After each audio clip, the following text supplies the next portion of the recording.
இப்போ லாஸ்ட் வீடியோவில் நம்ம வந்து டெலீட் கீவேர்டை பற்றி நம்ம வந்து பார்த்துருந்தோம். ஸோ டெலீட் கீவேர்டை விட இன்னொரு பவர்ஃபுல்லான ஒரு கீவேர்டு வந்து சீக்வலில் இருக்குது, ட்ராப் கீவேர்டு. இது வந்து ஒரு டிஸ்ட்ரக்டிவ் கீவேர்டு அப்படின்னு கூட நம்ம வந்து சொல்லலாம். ஏன் அப்படின்னா ட்ராப்புக்கும் டெலீட்டுக்கும் நிறைய டிஃப்ரென்ஸ் இருக்குது. அதை நம்ம வேறு ஒரு வீடியோவில் பார்க்கலாம். ஆனால் இந்த ட்ராப் கீவேர்டு எதுக்கு நம்ம வந்து யூஸ் பண்ணுறோம் அப்படின்னா, ஒரு எக்ஸாம்பிளுக்கு நம்ம ஃப்ரிட்ஜு வாங்கி ஒரு 25 வருஷம் ஆகிடுச்சு அப்படி சொல்லுவோம் நம்ம வீட்டில். அது மூலயமா வந்து நமக்கு நிறைய ப்ராப்ளம்ஸ், அதாவது சரியாக ஒர்க் ஆகலை அப்படின்னா நம்ம அந்த ஃப்ரிட்ஜையே வந்து தூக்கி போட்டுட்டு வேறு ஒரு ஃப்ரிட்ஜை வாங்குவோம். ஸோ அதில் இருக்கிற ஐட்டம்ஸ் நம்ம வந்து போடலை, என்டையர் ஃப்ரிட்ஜையே நம்ம வந்து தூக்கி போட்டு வேறு ஒரு ஃப்ரிட்ஜ் வாங்குகிறோம்.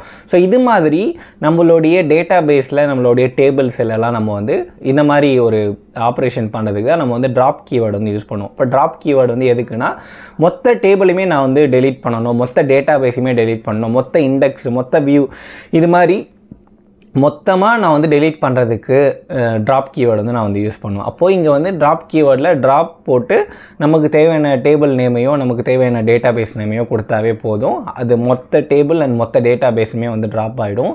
ட்ராப் கீவேர்டு வந்து யூஸ் பண்ணுறது அப்படிங்கிறது ரொம்ப ரொம்ப குரூஷியலான ஒரு விஷயம், ரொம்ப கிரிட்டிக்கலுமே கூட.